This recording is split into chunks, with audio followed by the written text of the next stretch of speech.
Now let me again take you through the various journeys of the concerns. Now we are very clear. We have three things. See, we have the collaborative model. We have the valleys of death. So those are the stages and the valleys. And then we have the sort of concerns, which are the three concerns, which are the 7 concerns.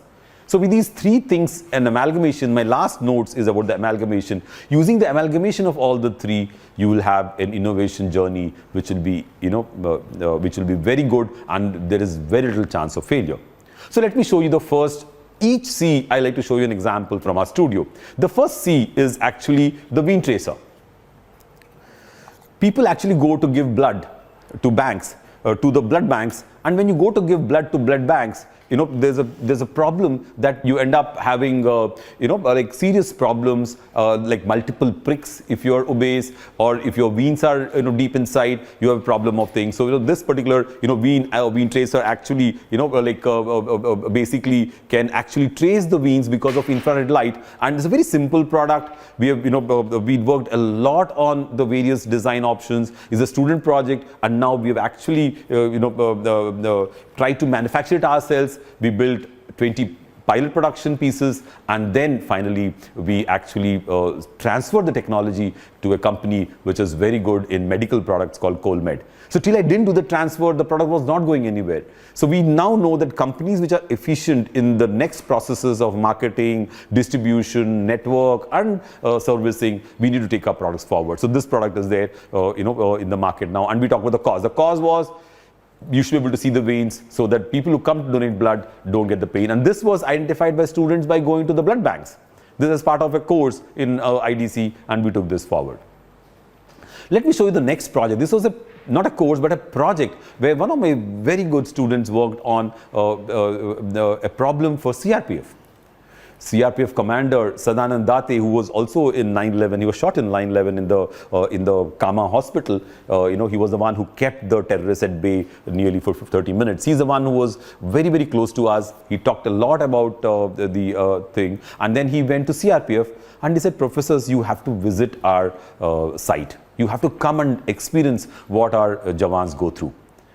So one of my colleagues, Professor Hemendra Arya, went to the field, and he came back, and every day, and we stay in the same building, every day he would tell me in the lift that, "Professor Chakravarti, we need to do something for the water." Because the biggest challenge for my CRPF Jawans is they have long duration errands, and during those errands they get extended, and they actually lose hydration, because water is the biggest problem. And actually the local population sometimes are very hostile, and they also poison the water sources. You can see how we came up with this wonderful concept completely by lot of interaction with the CRPF. Every stage our CRPF Jawans would come to IDC, we would go to their barracks, and it was unbelievable, because I myself thought, what is there in a water bottle? We can easily design and we can make it happen. But every detail in this water bottle, what you see, has been actually, there's an input from the CRPF Jawans. Let me quickly show you a small video on what the student made when she came up. So after the student project was over, we actually built the whole prototype, and then we took this forward.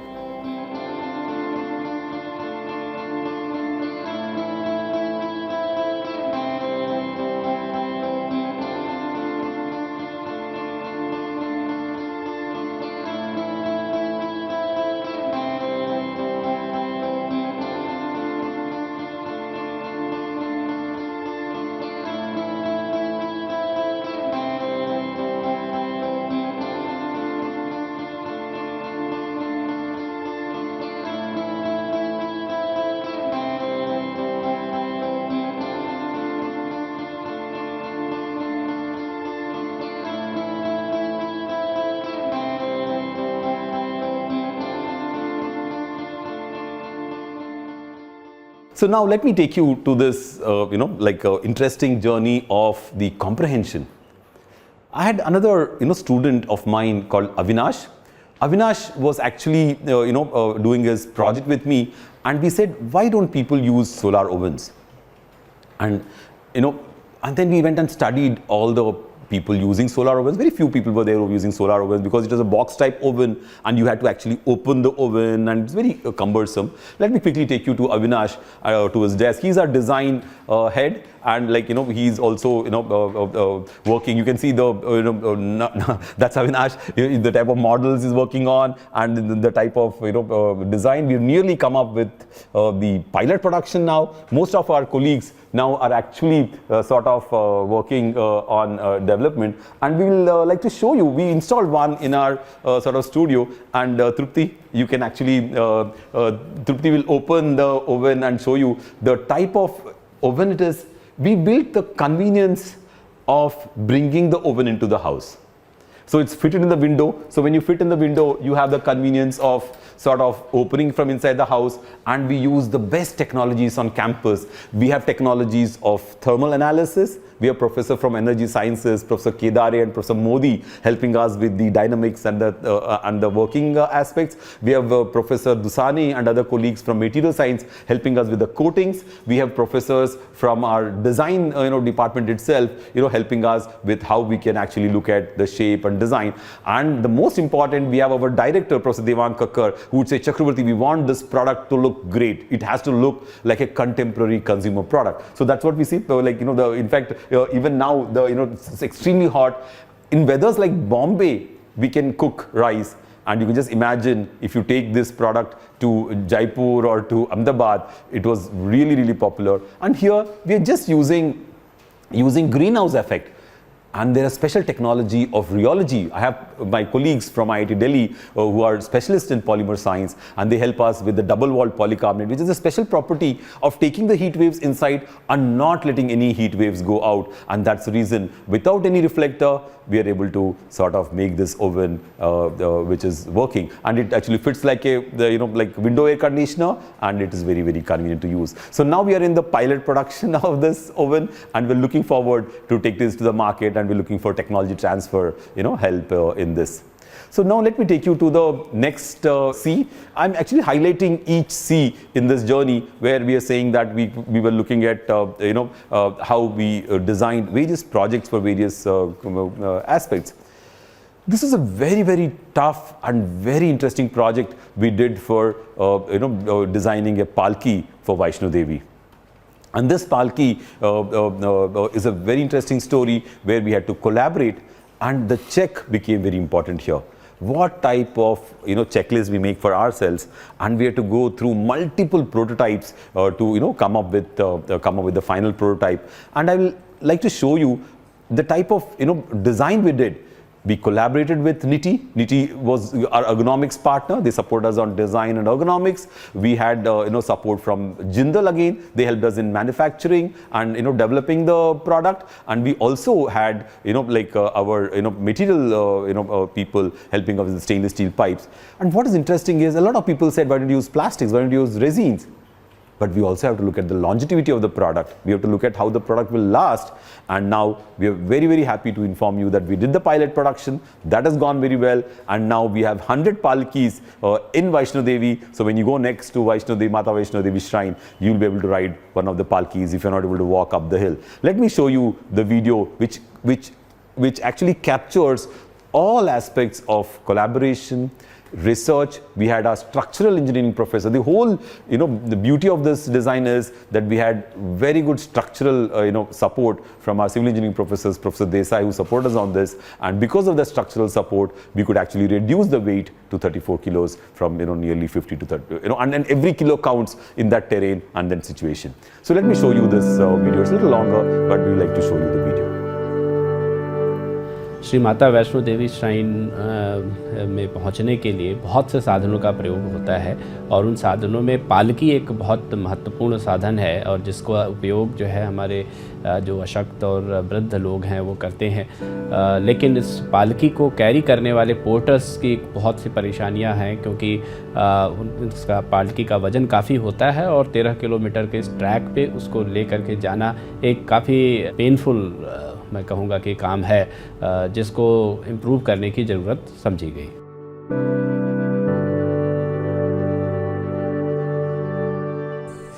Our role in this project was to do a very good user study, understand the needs of the porters very, very closely and come up with designs which will help them to reduce the drudgery.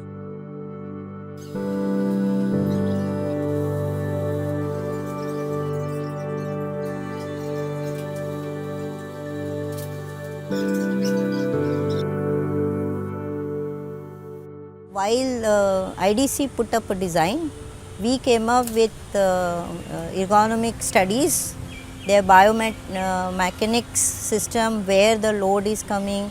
We found the shoulder and back were two areas where the lower back was two areas where a load was very heavy, and we looked at how we can reduce that load by doing proper design.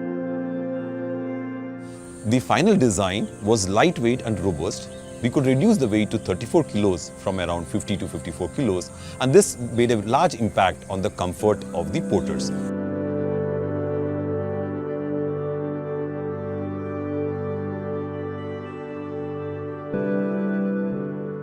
At the same time, we were very focused on the structural analysis of the palki, and we conducted the analysis that we managed to maintain very good structural stability and structural integrity in the design so that the palki can last long and it can be very safe.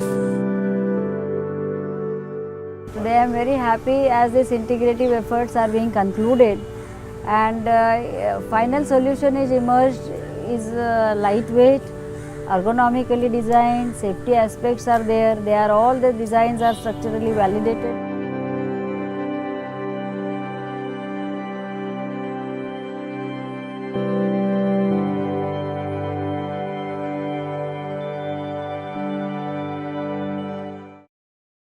So we take our sort of, we get projects from our principal scientific advisor to the Prime Minister's office, and we've done, this project from there. We also have some very interesting projects. In the end, I want to show you how we took research-led innovation forward. That also we will show you slowly. So here we have, the same, I already discussed this at length, the fifth C, the conception. We have a very good idea of how we conceive this box, and we came forward with this round top on the box. I talked about this quite a bit in my 7 concerns for innovation. So we will now show you the crafting. Again, that's what I was saying, that you can see the comparison between the old and the new, and the final design is actually red, and nobody can mistake this product for the letterbox, and that was very, very important in the design journey. So we have learnt the hard way. Even doing so much work, we compromise on user studies sometime. We don't do the type of user study we need, where we need to go not convenient locations like you're in the city, you just go around in the city and ask for studies, but you look at a national level of user study and take things forward. And then, of course, my 7th C was a connection where we have a very good example of all our petrol pumps taking forward. So we're fortunate that for the last nearly 10 years we have set up a design innovation center. Thanks to our Ministry of Human Resource and Development, they have now set up 20 design innovation centers all over the country, and because of these design innovation centers we are able to do all these projects. We have a lot of projects on our, on our annual. We will not be able to discuss all, but I would like to, stop the lecture by showcasing one very important aspect of research-led innovation. We've not been doing much on that. The whole country is behind. We are very, very high end on research. We got one of the best agricultural researchers in the country, but where is our agriculture?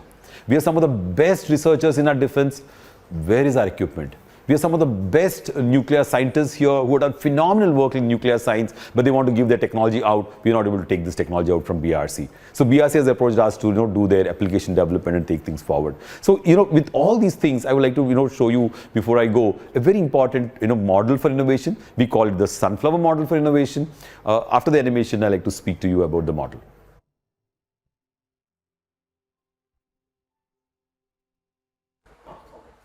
Like the sunflower model, we have all the features and aspects of the design, like petals around the sunflower. And what is interesting is, like the sunflower looks towards the sun, our sunflower model should look towards the user. If I'm doing design, if I'm doing finance, all of them should be user friendly. For example, I can't make a product just because it's innovative, a very expensive product where the user can't afford it. So this sunflower model is a very interesting model where we actually see to it that we build a lot of features in our product. All the features actually look towards the user, because I don't have any feature, and the user is multitude. They're both end users, they're like manufacturing people, marketing people, and everybody is our user. So that convenience has to be built into our design basis. Now from here, I like to show you the research journey. After I finished my PhD in IIT Delhi, and we started the PhD program in Bombay, and we had this one student who joined. That student worked on something called typography, and in the typography he was working on the type design in palm leaves to type design in digital media and letterpress. So he was looking at the transitions, and during this work there was this special program where they said, why don't you look at there was a rupee symbol competition for the country from the Prime Minister's office, from the Reserve Bank. And here, we could see that this student worked for 8 months on this rupee symbol, and now this rupee symbol is launched, and he was selected out of thousands of entries which came for the rupee symbol. So what research can do to design and innovation is a very good example of our first PhD student in design innovation. And now he's a professor at the IIT Guwahati Design School, and he's the head of the department in the design school there. So that is not enough. When we worked with Bajaj Auto, we want to check up what is the aesthetic aspects, because we have this experience of the letterbox. So we actually did research for 7 years on something called the eye movement recorder. What do people look in products, and how do they look, and what are the aesthetic preferences? So these are the aesthetic preferences we looked at, and we designed, and taking the aesthetic preferences of auto rickshaw drivers, we designed this new auto rickshaw for them, which is mass produced and which is the next generation auto rickshaw. Unfortunately, this couldn't go to the market, and it's still on the drawing boards. Similarly, we worked with a nanotechnology department of IIT Bombay. Professor Ram Gopal Rao is currently the director of IIT Delhi. He set up this huge lab of nanotechnology in IIT, and I went to him and said, Professor Ram Gopal, I would like to work with you to use, to make productize your research. So this particular design, what you see over here, is a cardiac diagnostic unit. This diagnostic unit is very interesting. The sensor, which is a nano sensor, a nano cantilever, can detect problems in the heart 2 years before the heart attack can come. Isn't that fabulous? And then we built the whole model for them. It took us around 6 to 7 months to build this model, and then the funding became 4 times once the professor showed this model to the funding agencies. And now there's a company called NanoSniff, incubated in IIT, to take this research forward into the market. And they also use it for explosive detections. They use it for various applications. And similarly, we have worked on with our professors from electrical engineering to develop 5G communication for our commandos. This is again the same Mr. Sadanand Date who requested us to work. Again, the design principles and the methodology we follow is the same. We build the prototypes within 6 months, and now this is under production. I would like to close this session by showing you this very interesting study which is on medical products. I was a very small part of this development. It's a medical product, and this is again from the Principal Scientific Advisor's office. A lot of funding had come to us for developing this mega prosthesis for cancer children. At the Tata Memorial Hospital, you have at least 10 cancer kids who come who have to be amputated because they can't afford a mega prosthesis. This is one of the most exotic materials using titanium. You have the molybdenum condyle, you have the HA collar, coating HA collar, and then you have the arms coming in. You can see the sections over here. So we had a consortium of doctors engineers and professors working together, and I will like show you the film on how we developed this. And I'm extremely proud to tell you that this particular product now is under clinical testing in 7 hospitals, and we produced 14 prostheses right now, and they're under clinical trials. And after the clinical trials, the manufacturing will happen at NFDDC Hyderabad, and this product will go forward. It's a great example of collaborative innovation. It is actually 1/6 the price of any international process. And what is interesting is, when you do innovation today, you're not stuck with old data. The Stryker and the largest companies in the world are stuck with legacy. When you start new, and you can leapfrog people, the earlier companies. That's why startups are doing very well, and we must understand that that agility is very, very important to take things forward. So let me now quickly show you the video of the TKP.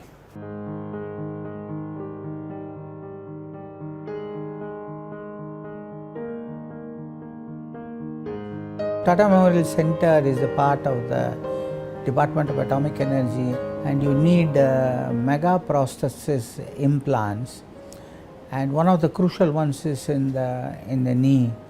So we decided to bring together Dr. Agarwal, who is interested in this, but then we wanted a good mechanical engineering. That's why we got Dr. Ravi from IIT Bombay, and it was very clear that it has to be a non-ferrous metal alloy design.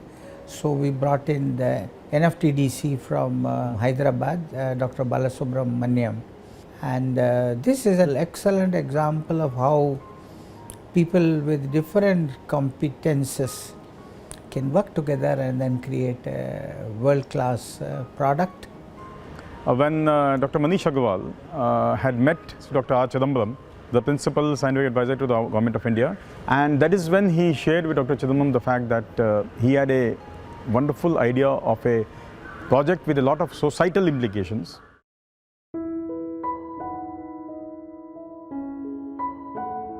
Bone cancer had become curable with the chemotherapy. After he's cured of his bone cancer, the only problem that remains is going to be mechanical or prosthesis related. So we needed an Indian prosthesis which was high quality but which was still affordable to our patients, and that started our need. So TKP is not just one product. Actually, it is a system of products. We have the main device in multiple components. Then we have surgical instruments, quite a number of them. And then we also later built a walking machine to test the joint for millions of cycles to make sure it is safe before human trials.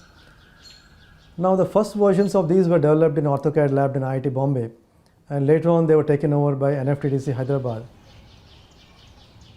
We are making it by state-of-art computer-controlled processes using very high-quality materials and elaborate testing mechanisms, both for the input materials as well as for the final product.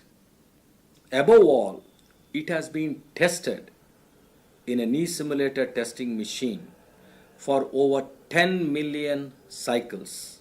We are very confident that it would be superior product and it would restore much of the natural functions of the knee joint.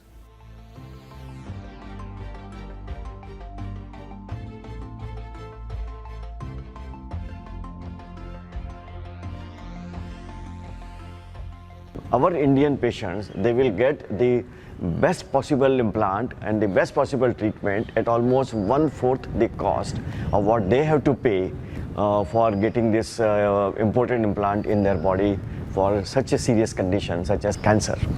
The good part of this project is that every 3 months we had a very sincere, devoted type of meetings for the development of the prosthesis.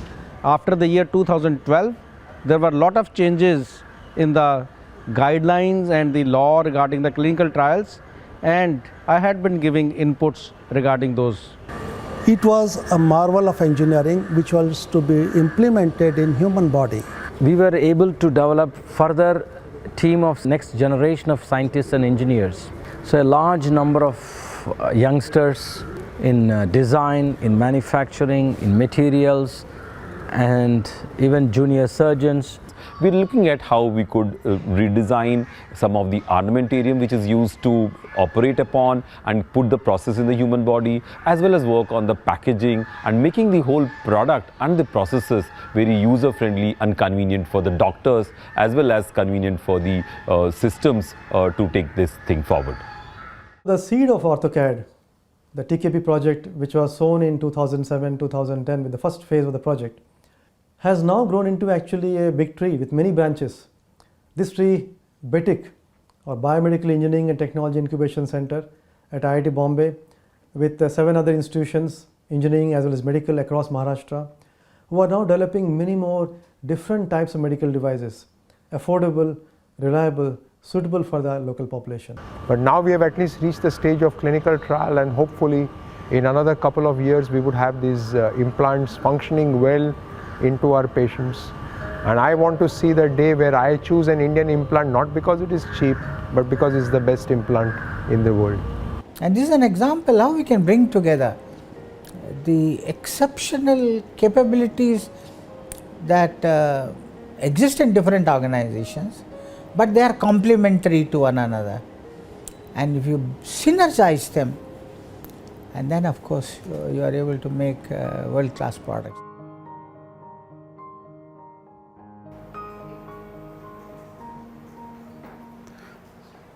So we've seen how research-led innovation can happen. We had nearly 6 to 7 PhD students working on that project. We had nearly 20 to 30 MTech students working on that. And we had a whole teams of doctors from AIIMS, doctors from Chandigarh, doctors from different hospitals, as well as we had the NFTDC, as you've seen, supporting us on the development. So now, I would like to now, quickly, rig up our valleys by showing you research-led innovation by taking an example of a chair. For example, here, see, if research is happening for chair design, the first valley is the first pitfall where we are talking about the new design. If it is a plastic chair, you can look at the plastic rheology. You can make the plastic in such a way that you can do research in plastics to make it very strong. You can have additives in plastic to make it strong. And from research, if you start building a product, you'll be able to come up with a very low cost and very high quality product. And that's what is the design, the combination of design, engineering design, and developmental design to come up with the aspect. So from design, then you go to the next pitfall. Now we increase our pitfalls. We're starting research as a first pitfall, where you need to really bring that research domain into your level of work. So the second pitfall, you have the design to prototype as usual. Then you can see how we are building the prototype. And in the third pitfall, you have the prototype to pilot production. That's also very clearly shown over here. A good example of how a lot of times a lot of failure happens by at the pitfalls, and the product never sees the light of the day. And then you have the pilot production, and then finally you have the mass production. And when after pilot production you have user testing, and then you take it to mass production. So now we're talking about research-led innovation. If you have to do disruptive, you need research-led innovation. The Z-line petrol pump was not disruptive. It was like the same segment, but one step ahead innovation. But in disruptive innovation, you come up with like flow metering. You don't meter by positive displacement pump, but you meter by flow. That's a disruptive technology. That needs research. And I'm very glad to say that our Department of Mechanical Engineering has hydraulics professors who work on flow metering, and we're going to use their strength to come up with the next generation petrol pump. Thank you very much for being with us.